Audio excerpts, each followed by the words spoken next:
নেবো। ডিম আলু সিদ্ধ করে নিয়েছি, এবার ডিম আলুগুলো ভেজে নেবো।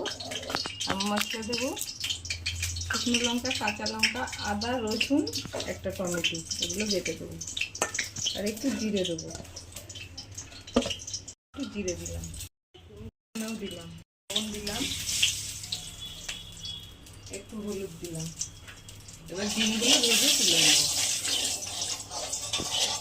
অল্প অল্প করে। প্রত্যেকটা ডিম কেটে নিয়েছি অল্প করে, নাহলে ডিম আবার ফাটে।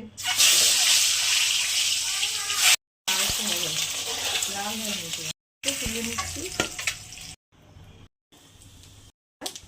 তেজপাতা দিলাম, রেখেছিলাম দিয়ে দিলাম, একটু ভেজে নেবো পেঁয়াজটা।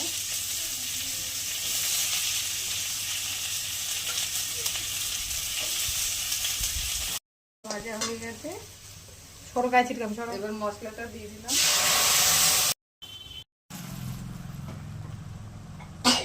হলুদ দিলাম,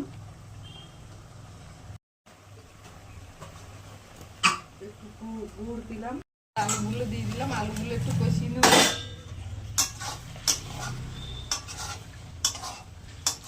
কষানো একটু গরম জল করে নিয়েছি, এদিকে গরম জলটা দিয়ে দিলাম।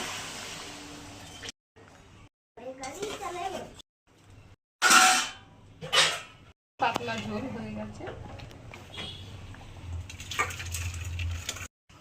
ডিমের পাতলা ঝোল। ভিডিওটা ভালো লাগলে লাইক কমেন্ট অবশ্যই করবেন। ধন্যবাদ।